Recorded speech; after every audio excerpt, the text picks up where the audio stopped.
Bear Grylls अपनी किताब mud sweat and tears में लिखते हैं कि खुद से मेहनत करके जीत हासिल करने वालों को मेरा सलाम।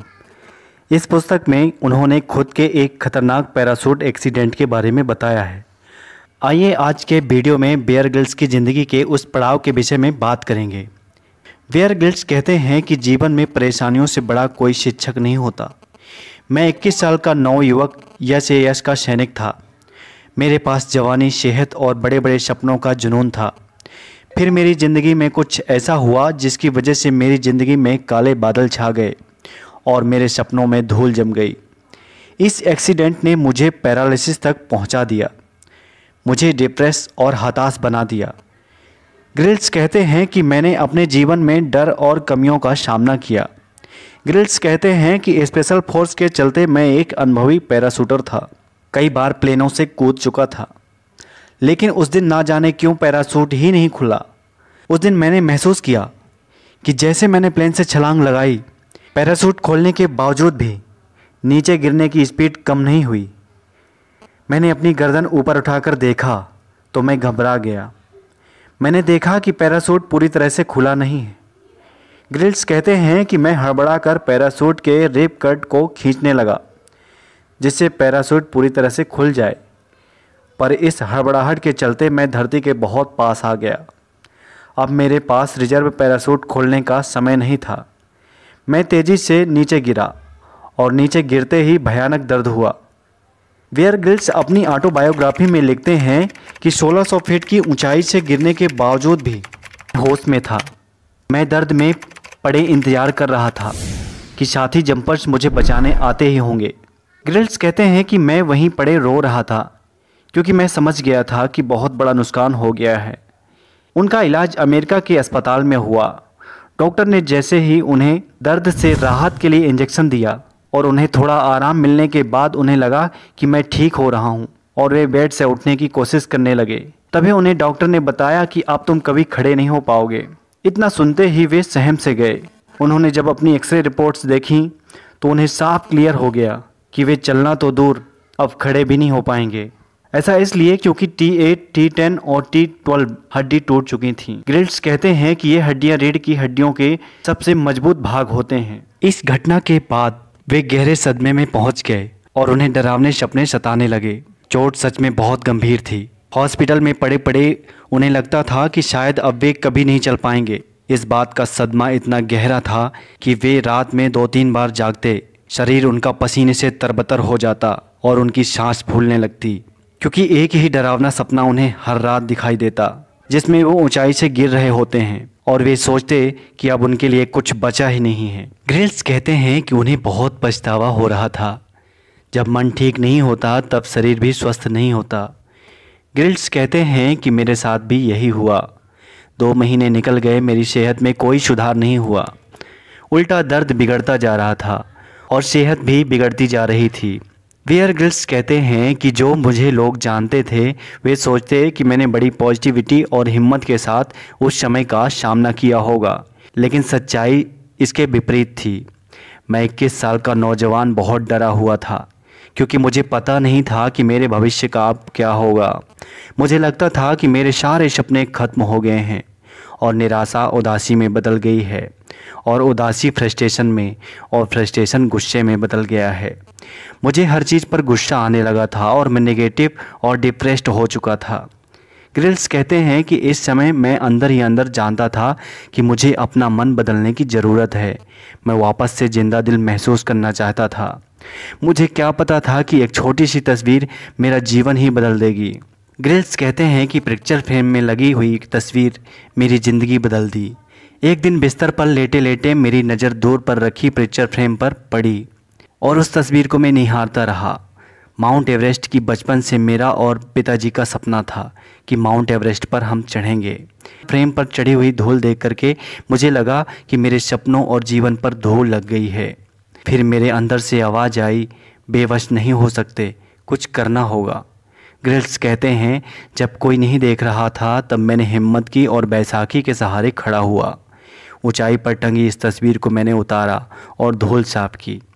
उस दिन मैंने सोचा कि इस निराशा से बाहर निकलने के लिए कुछ उम्मीद चाहिए। कैसे मिलेगी ये उम्मीद? यही सोचते सोचते मैं सो गया। वन ऑल इज वेल, जो आप सोचते सोचते सो गए, जो आप सोचते हैं तो होता है, उसका जवाब आपको अंतर मन की अनंत गहराइयों से मिलता है। ग्रिल्स कहते हैं, अगले दिन अचानक मुझे दादी माँ की बात याद आई। दादी बहुत स्पिरिचुअल और जुझारू महिला थीं। दादी अक्सर मुझसे कहती, बेटा वेयर, जो हो रहा है बहुत अच्छा हो रहा है, ऑल इज वेल। यह इंसान है जो शिकायत करता है, खुद को दुखी महसूस करता है। दादी कहती हैं कि जब मुसीबतें आएँ तो हमेशा खुद को याद दिलाओ कि सब कुछ ऊपर वाले की मर्ज़ी से हो रहा है, इसलिए कुछ भी गलत नहीं हो रहा है। बियर ग्रिल्स कहते हैं कि उस पल मैंने उन शब्दों के सच को महसूस किया। मुझे लगा कि किसी अनजान शक्ति ने मुझे संभाल रखा है।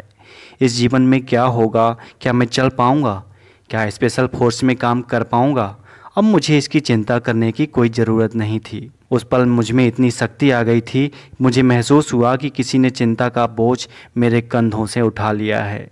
चिंता कम हुई तो उसके बाद धीरे धीरे निराशा और उदासी के बादल भी छट गए। मन स्वस्थ होने लगा और शरीर भी ठीक होने लगा। एक्सरे में देखा तो हड्डियां जुड़ने की स्पीड काफ़ी तेज़ हो गई थी। मैंने उस दिन ऑल इज़ वेल की ताकत को रियलाइज भी किया। खुद को चिंता करने से पहले बोलूँगा ऑल इज़ वेल। ग्रिल्स कहते हैं कि उस दिन के बाद से आज तक मैं यही करते आ रहा हूँ। ग्रिल्स कहते हैं कि अब मैं सामान्य महसूस करने लगा। एक दिन मैं बैठे बैठे सोच रहा था कि जो हो गया सो हो गया, अब जीवन में कुछ साहसिक काम करना है। मैं कुछ बड़ा करना चाहता हूँ और वे कुछ बड़ा करने के लिए तत्पर हो गए। सोच रहे थे कि मेरी नज़र सामने एवरेस्ट की तस्वीर पर आई है। ग्रिल्स ने एवरेस्ट की उस तस्वीर को अनायास ही उठा लिया। ग्रिल्स कहते हैं कि मैं तस्वीर को देखकर ज़ोर से बोला, जैसे ही मैं ठीक होऊंगा वैसे ही एवरेस्ट पर चढ़ूंगा। और उन्होंने माउंट एवरेस्ट पर चढ़ने का एक लक्ष्य निर्धारित कर लिया। उस दिन मैंने खुद से दूसरा वादा किया, अपनी पूरी ज़िंदगी बिना किसी डर और संदेह के जीऊँगा। ग्रिल्स कहते हैं, जब मैं बताता कि मैं ठीक होकर एवरेस्ट चढ़ने वाला हूँ तो लोग मेरी बातों को इग्नोर कर देते, लेकिन अब मेरे पास सपना था। मुझे जल्दी से जल्दी ठीक होकर एवरेस्ट पर चढ़ना था।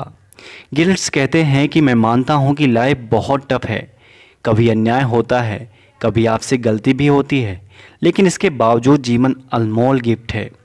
जब आप सपने को जीवित रखते हो, अपने ऊपर विश्वास करते हो, तब यह ज़िंदगी आपका साथ देने लगती है। आपको अंदर से खुशी महसूस होती है। तब आपको एहसास होता है कि जीवन कितना भी कठिन क्यों ना हो, सपनों का पीछा किया जाए तो यह एक गिफ्ट है। एक्सीडेंट के तीसरे महीने के बाद दर्द कम होना शुरू हो गया और कुछ ही महीनों बाद मैं हॉस्पिटल सेंटर छोड़ने के लायक हो गया।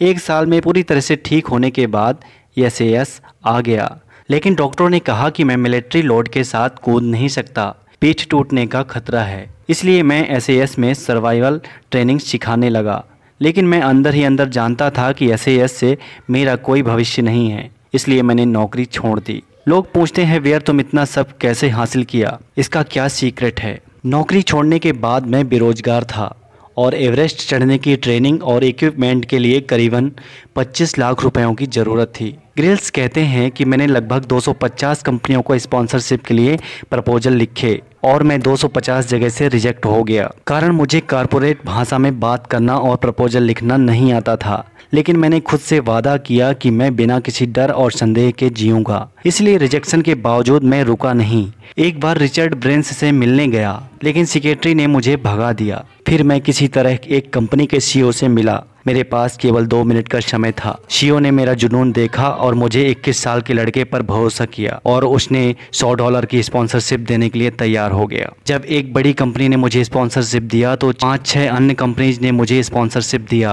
ग्रिल्स एवरेस्ट पर चढ़ने वाले कम से कम उम्र के ब्रिटिश बने। एवरेस्ट की यात्रा बहुत कठिन रही। 2 बार मेरी जान जाते जाते बची। 4 साथी जीवित नहीं रहे, लेकिन इस यात्रा के बाद मेरा इन बातों पर विश्वास पक्का हो गया कि मैं लोगों से इसी बारे में बातें करने लगा और लोग मुझे अपनी कंपनी के सेमिनार में बुलाने लगे।